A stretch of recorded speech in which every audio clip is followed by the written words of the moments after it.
am Paul Brodie, and thank you for joining us for another episode of the Get Published podcast, where we help authors get published with a proven system that works. Today, we're being joined by Cara Silletto, author of Staying Power, Why Your Employees Leave and How to Keep Them Longer. Cara, welcome to the show.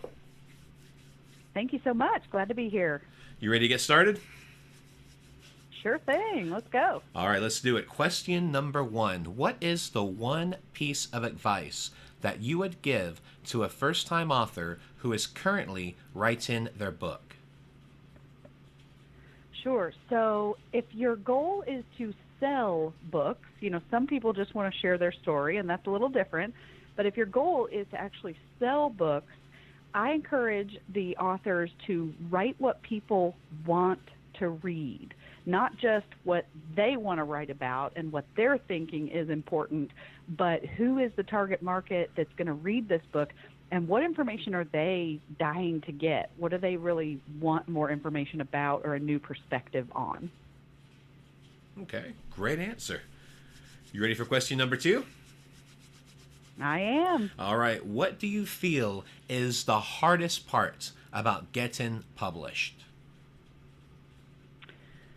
So the hardest part for me was dedicating focused time throughout the whole process, but in particular to organize my thoughts and really focus on that table of contents and looking at what exactly content-wise we were going to focus on in the book, because I've got thoughts that go beyond just the topic of this one book.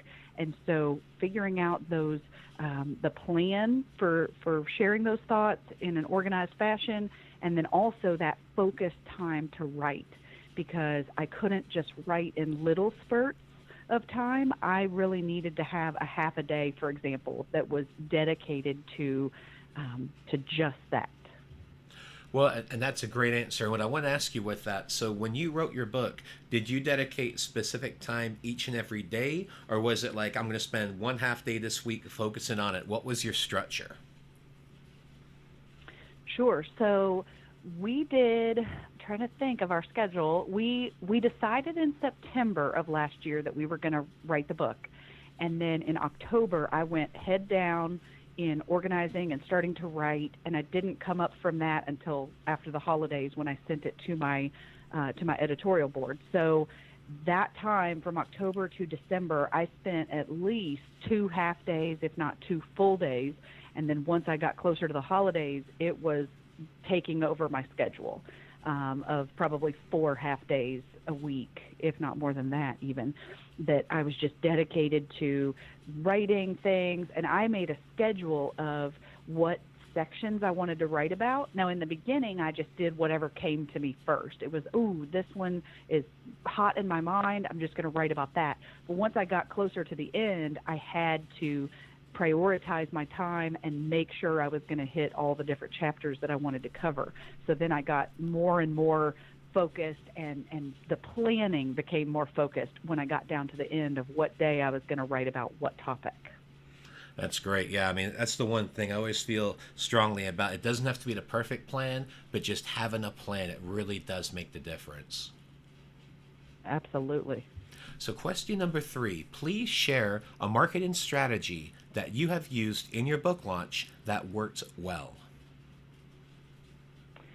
Sure. So as an entrepreneur and in my business, I am a speaker, consultant. I have a bigger business than is just writing, of course. And so what we found that worked really well in our marketing was selling in bulk to our clients or to our audiences. So whenever I was going to do a speaking engagement, we would talk to the event planner or the person at the company that was putting that meeting together, and we would say, does it make sense for everyone in the audience to have a copy of the book to walk away with these proven strategies and kind of a roadmap to retention in their hands instead of just hearing the speech? And a lot of times those clients, whether it was corporate groups or association conferences, they would say, well, yeah, absolutely. We want to bring more value for the program that you're doing. And so that was our number one seller, or sales channel, was through those corporate purchases and bulk purchases from the associations for speaking engagements, as well as if I was coming in to work with the leadership team of a corporate group. It's, again, does it make sense for everyone to have a copy of this, because it gets everybody on the same page and gives everybody a similar language to use when they're talking about retention, which is our specialty area. So that really helped boost our sales. And I would say, gosh, probably 60 or 70% of our sales in the first 4 months have been through those bulk corporate orders versus just the 1 and 2 here and there. So you gave them a special price and with so many units that they would purchase from you? Yeah, we did a sliding scale. So the more you buy, the cheaper per book. And we're happy to sell 300 at a time, for less per book. And I would also do that with signed copies. So sometimes we would just drop ship them straight from the printing to the client, but a lot of times they want to have signed copies by the author. So we would, charge a little bit more for that extra shipping, ship them to my house. I sign all the copies, and then I either take them with me or ship them to the client before the event. And so we would kind of do bulk discounts depending on their numbers. I'm glad you mentioned that, because you're actually the first person we've had on the show that has used that strategy, and I think it's an absolutely brilliant one. We've talked about doing book sign-ins, and we've talked about using the book for to have people come speak to you after the event as a lead magnet, but I like what you're bringing in too, talking about that tactic of selling your books in bulk, potentially having a signed or an unsigned copy, because that's just a great way for lead generation, especially with the back end. Absolutely. And I want everybody in that room to get my giant business card, which is my book, right? Absolutely. I want them to walk out of that room with it. So it's kind of a win-win. Yeah, they get a discount, but I just had a marketing piece go out to all these different companies, especially if it's an association conference. I will give them even more of a discount, because I want every single one of those corporate leaders in the audience to go back to their company and share it with somebody else and tell somebody else, oh, I just heard this amazing speech about the retention issue we're dealing with, and I think we should bring this girl in.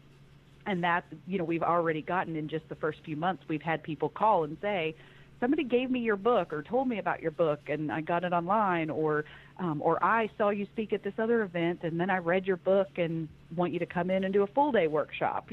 So it's absolutely a tool for not only selling more books, but then getting more business as well. They kind of feed into each other, if that makes sense.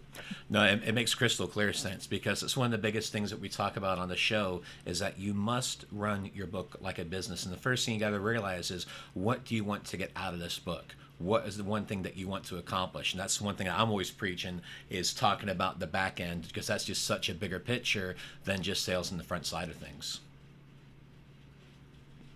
Yeah, absolutely. Well, let's talk about your favorite book. So what is your favorite book, and what was the number one thing that you learned from it? So I'm a pretty progressive person in life. I mean, I have a purple streak in my hair and a tattoo and, those kind of things. But when it comes to business success, I think 7 Habits of Highly Effective People, the Covey book from back in the day, is really just a staple that everybody should read and live by and work by. And so my favorite piece from that book, and it's funny that you just said, what is the strategy? What's your end goal here? Is my takeaway from that I absolutely live and breathe by, especially in my business, is begin with the end in mind. So I got my MBA in entrepreneurship, and the whole program was based around that. What does success look like in the end? What is your financial model? How are you going to reach your target market? All of those things. It was all based on what's your exit strategy. Even as an entrepreneur, how are you going to get out of the business? And should you, for my business, for example, I didn't name it Cara Silletto and Associates.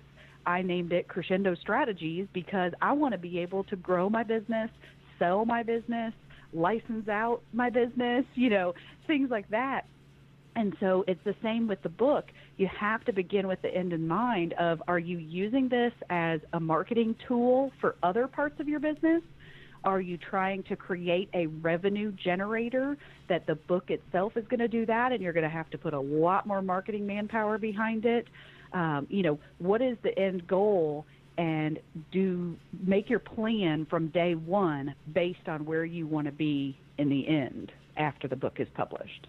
I feel like you just summarized the first 2 chapters of my Get Published book, because that's exactly what I talk about. The end in mind, having that focus, and running it like a business, because that is what's going to separate you from being able to take this journey and run your own business, which you're clearly doing, running a successful business. But that's the biggest difference, is knowing the end in mind and run it like a business. And I love the name of your company, Crescendo, because one thing we always talk about when we're doing our book launches, we always want to build it to a peak, to a crescendo.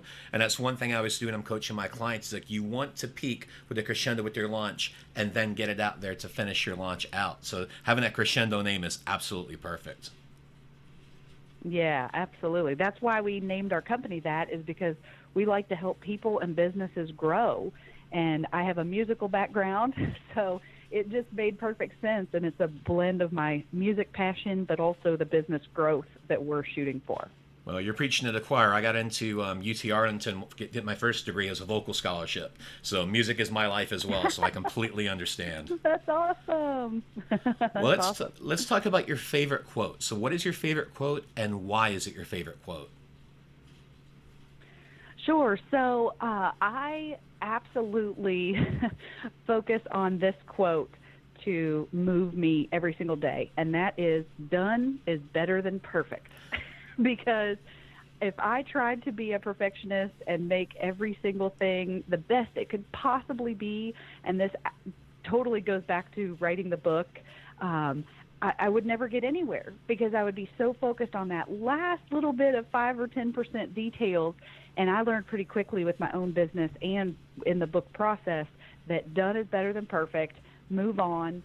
In a lot of cases, you could always come back later and, make it a little better, or tweak it, or put that in the second edition, or, those kind of things. And so I would highly recommend that people consider that model, especially if they know they're a perfectionist and they know it keeps them from writing the first word or writing the last word, or getting the title or the cover done, or whatever step they're in. Just remember that done is better than perfect. You got to move on. And that's one of the recurring themes we have on the show, too. That's one of the biggest things, is just getting it done. And I've mentioned General Patton's quote many times, where just, it's good to have a plan. Having a plan now is better than having a perfect plan next week. Just paraphrasing that quote. And I think it really is something that resonates with our audience, because it's just getting your book out there and not worrying about being a perfectionist, because many of us are, but you have to really let go of that. Because if I would have done that, I never would have got my first book done. And by keeping that mentality, 13 books later, is really being able to build that. And one of the biggest lessons is just get it out there and just do it. Exactly. I think every artist would tell you the same thing, that the painting is never really done, but whenever that deadline was, or the gallery showing was, they had to put it on the wall and put their paintbrush down. And I think that's the same thing with writing and with running a business, is you just have to move on and be happy about the work you've completed. I agree completely with you. Well, Cara, thank you for being a guest on the show. Now, what is the best way for people to find you online? Sure. I'm easy to find. I'm the only Cara Silletto out there, so you can find me on LinkedIn and Twitter, and our company is crescendostrategies.com. Excellent. Well, Cara, thank you once again for being on the show, and I wish you all the best in your author journey ahead. Thanks. You too. Thanks again for joining us today. To learn more about how to get your book published with a proven system that works, grab a free copy of my book at getpublishedpodcast.com.